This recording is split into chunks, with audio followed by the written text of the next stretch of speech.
Ndugu wananchi, viongozi wa waheshimiwa wabunge walieleza kama alivyosema katibu wetu wa Chama cha Mapinduzi, walieleza kule kwa wananchi. Mimi nilikuwa nikifuatilia kwenye hizi kampeni na nilikuwa nikipata taarifa kila itwapo leo namna ambavyo na kampeni na hadi zile zilivyokuwa zinatoka, walivyosema ya kwamba watanunua mitambo ya kuja kuchonga barabara tena, ani jimbo la Vunjo na mitambo yake na Moshi vijijini na mitambo yake. Mimi mara kwanza nikasema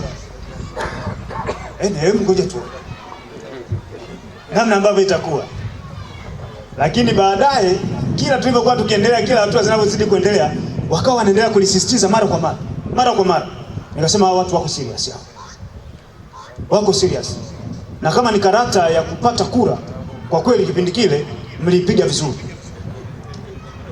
Kwa sababu moja kati ya hitaji la wananchi wa halmashauri ya wilaya ya Moshi vijijini pamoja na Vunjo pamoja na mambo mengine, ilikuwa bado tunayo changamoto katika miundombinu ya barabara. Kwa ilikuwa ni agenda ambayo inawashika vizuri sana wananchi.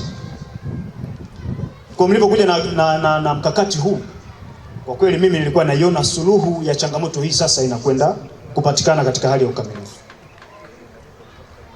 Ndugu zangu, mimi nilikuwa nawauliza waheshimiwa wabunge, huu mtambo mmoja shilingi ngapi?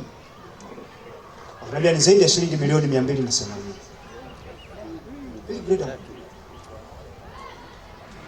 Achana leo skaveta ambazo ziko barabara, ziko njiani huko zinakuja. Zaidi ya 280. Na skaveta ziko njiani na zenyewe zinakuja. Wamesema hapa inahitaji mtu wa majitoleo ya kiwango kikubwa sana, sacrifice, kutekeleza haya mambo. Wangeweza kufanya mengine, Bwamba hapa ameeleza kidogo.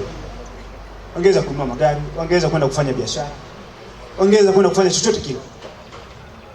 Alafu tukabaki sisi wenyewe na serikali na resources zetu nyingine kuhakikisha kwamba tunasukuma agenda ya barabara. Lakini watu hao wanaumwa na changamoto za wananchi. Ndio maana wakasema ili tulipe ile imani ambayo tumepewa na wananchi Oktoba 29 mwaka jana kwenye uchaguzi, ni sisi kujitolea kuhangaika na changamoto zao. Kwa hiyo waheshimiwa wabunge, hongereni sana kwa historia hii kubwa ambayo mmeifanya. Ni jambo ambalo linahitaji kupongezwa, lakini pia kuwatia moyo. Na sisi serikali ya wilaya naendelea kuhakikishia kama wakati wote ambao nimewaambia, tutaendelea kuwa na nyie sambamba. Watoto wa mjini sako kwa bako, yani mguu kwa mguu.